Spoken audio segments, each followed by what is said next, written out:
Wherever you go, whatever you do, throw a little at it. Omax, Vest and Briefs.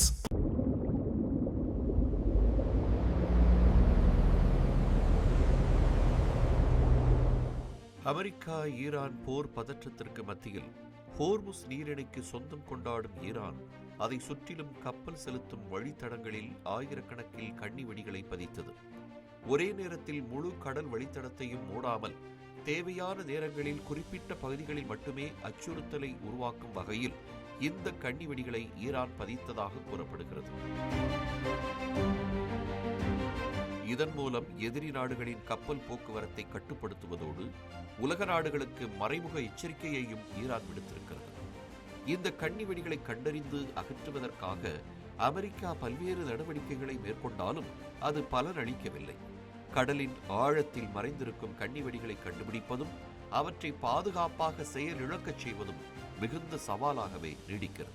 இதனால் நவீன கால போரிலும் கூட கடற்படை கண்ணிவெடிகள் இன்னும் சக்தி வாய்ந்த ஆயுதமாகவே இருக்கின்றன என்பது மீண்டும் நிரூபிக்கப்பட்டுள்ளது. மத்திய கிழக்கில் நடைபெறும் இந்த மோதல் உலகின் முக்கிய கடல்வழி தடங்களின் பாதுகாப்பு குறித்து புதிய கேள்விகளை எழுப்பியிருக்கிறது. ஏனெனில் ஒரு நாடு தனது அரசியல் அல்லது இராணுவ நோக்கத்திற்காக சர்வதேச கடல் பாதையை அச்சுறுத்த முடிந்தால் உலக வர்த்தகமே பாதிக்கப்படும். அத்தியாவசிய பொருட்கள், எரிசக்தி வளங்கள் என அனைத்து விநியோகமும் சீர்குலையும். அது மட்டுமல்லாமல் உலக நாடுகள் சுதந்திரமாக கடல் வழியாக பயணிப்பதும் கேள்விக்குறியாகிறது.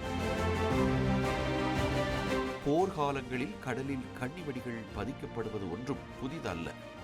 முதல் உலகப் போர், இரண்டாம் உலகப் போர் என 2 உலகப் போர்களிலும் போரின் போக்கையே மாற்றிய ஆயுதங்களில் கண்ணி வெடிகளும் ஒன்று.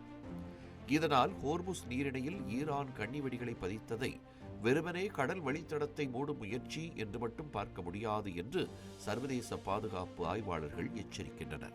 மாறாக பாதுகாப்பற்ற சூழலை உருவாக்கி எதிரி நாடுகளின் மனதில் அச்சத்தை விதைத்து தனது இராணுவ திறனை வெளிப்படுத்தும் யுத்தியின் ஒரு பகுதியாகவே இதை பார்க்க வேண்டும் என்பதுதான் பாதுகாப்பு ஆய்வாளர்களின் கருத்து.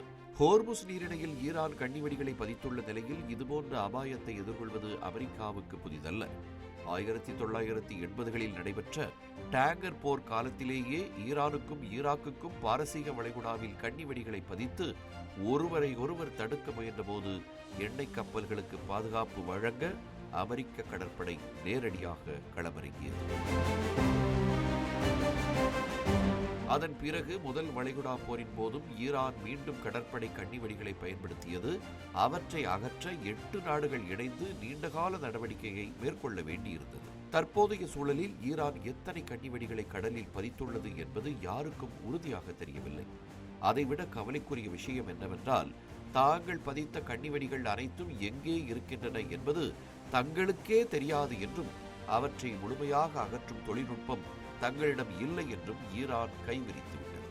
இதனால் கடலில் பதிக்கப்பட்டுள்ள கண்ணிவெடிகள் ஹோர்முஸ் நீரிணை வழியாக செல்லும் சர்வதேச கப்பல்களுக்கு மிகப்பெரிய அச்சுறுத்தலாக மாறியுள்ளது.